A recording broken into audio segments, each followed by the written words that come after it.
जिल्ह्यातील केज तालुक्यातील मसाजोग गावचे सरपंच संतोष देशमुख यांच्या हत्या प्रकरणानं संपूर्ण राज्य हादरलेलं होतं। या हत्या प्रकरणातील मुख्य सूत्रधार ज्याच्यावरती प्रमुख आरोप ठेवण्यात आलेला आहे तो वाल्मिक कराड सध्या बीडच्या जिल्हा मध्यवर्ती कारागृहामध्ये बंदिस्त आहे, कैद आहे। मात्र आता तुरुंगामधूनच एक अतिशय महत्वाची आणि खळबळजनक बातमी समोर आली आहे। नियम कायदे फक्त सामान्यासाठी असतात की काय असंच म्हणावं लागेल, कारण ज्या पद्धतीचे आरोप संतोष देशमुख यांचे बंधू धनंजय देशमुख यांनी केले आहेत ते अतिशय गंभीर आहेत। ही आपण या सगळ्या व्हिडिओच्या माध्यमातून हेच समजून घेणार आहोत की संतोष देशमुख यांचे बंधू धनंजय देशमुख यांनी वाल्मिक कराड आणि त्याच्या सहकार्यावरती नेमके काय आरोप केलेले आहेत या व्हिडिओच्या माध्यमातून। नमस्कार, मी राजरत्न जोंधे आणि तुम्ही पाहताय टॉप न्यूज मराठी। डिसेंबर 2024 मध्ये बीड जिल्ह्यातील केज तालुक्यामध्ये मसाजोग गावचे सरपंच संतोष देशमुख यांचं अपहरण करून त्यांची हत्या करण्यात आलेली होती। या प्रकरणानं संपूर्ण बीड जिल्ह्यासह संपूर्ण राज्यामध्ये मोठी खळबळ उडालेली होती आणि या प्रकरणामध्ये ज्याच्यावरती आरोप ठेवण्यात आलेले होते, ज्याला या प्रकरणाचा मुख्य सूत्रधार मानलं गेलेलं होतं, तो वाल्मिक कराड सध्या बीडच्या कारागृहामध्ये बंद आहे, कैद आहे। पण आता एक नवीन प्रश्न उपस्थित होतो आणि तो प्रश्न म्हणजे कायदा आणि सुव्यवस्था फक्त सर्वसामान्यांसाठी असते की काय असा सवाल निर्माण व्हावा असे प्रश्न धनंजय देशमुख यांनी उपस्थित केलेले आहेत, जे की संतोष देशमुख यांचे बंधू आहेत। जर पाहिलं तर बीड जेलमधून जी बातमी येते त्या बातमीनुसार संतोष देशमुख यांचे बंधू धनंजय देशमुख यांनी कारागृह महानिरीक्षक आणि मुख्यमंत्र्यांना थेटपणे एक पत्र लिहिलेलं आहे। ते पत्र म्हणजे बीड जेलमधलं जे भीषण वास्तव आहे ते त्यांनी मांडण्याचा प्रयत्न केलेला आहे। वाल्मिक कराडला बीड कारागृहामध्ये VIP ट्रीटमेंट मिळत असल्याचा गंभीर आरोपच धनंजय देशमुख यांनी केलेला आहे। त्याचबरोबर वाल्मिक कराडला जेलमध्ये राजाश्रय मिळतोय असा आरोपही त्यांनी केला आहे। इतर कैद्यांच्या नावे आणि चक्क वकिलांच्या सिम कार्डचा वापर करून वाल्मिक कराड रोज बाहेरील व्यक्तींच्या संपर्कात आहे असा गंभीर आरोपच धनंजय देशमुख यांनी केलेला आहे।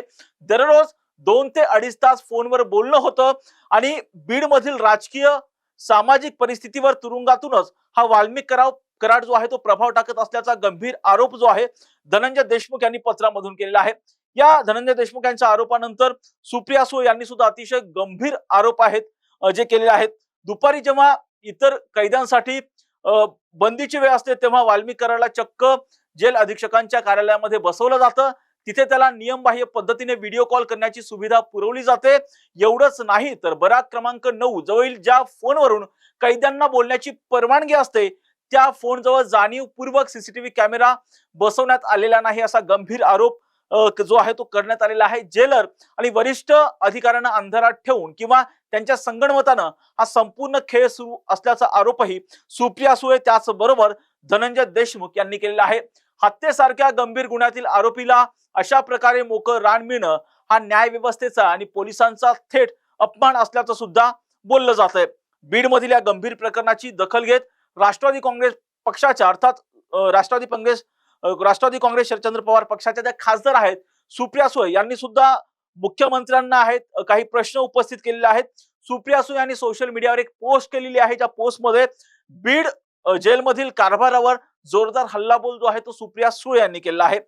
सुप्रिया सुळे यांनी मुख्यमंत्र्यांकडे 3 प्रमुख मागण्या ज्या आहेत त्या केलेल्या आहेत। त्यामध्ये पहिली मागणी जर पाहिली तर मुख्य आरोपी वाल्मिक कराडची बीड जेलमधून तातडीनं नागपूर मध्यवर्ती कारागृहामध्ये रवानगी करण्यात यावी अशी पहिली मागणी सुप्रिया सुळे यांनी मुख्यमंत्र्यांकडे केलेली आहे। दुसरी मागणी जी केलेली आहे सुप्रिया सुळे यांनी जी केलेली आहे ती अशी आहे की बीड कारागृहामधील CCTV फुटेजेस, कॉल लॉग आणि भेट नोंदवही याचे तात्काळ जप्त करून वरिष्ठ पातळीवर या संपूर्ण प्रकरणाची निष्पक्ष चौकशी व्हावी अशी मागणी सुप्रिया सुळे यांनी केलेली आहे। आणि तिसरी मागणी जी सुप्रिया सुळे यांची आहे ती म्हणजे आरोपीला बेकायदेशीर मदत करणाऱ्या तुरुंग अधिकारी आणि कर्मचाऱ्यांवर तात्काळ फौजदारी म्हणजेच क्रिमिनल गुन्हे दाखल करावेत अशी मागणी सुद्धा सुप्रिया सुळे यांनी केलेली आहे। पीडित देशमुख कुटुंबांना न्याय मिळवून देणं ही आपली प्राथमिक जबाबदारी असल्याचं सांगत सुप्रिया सुळे यांनी या प्रकरणात सरकारला धारेवर धरलेला आहे।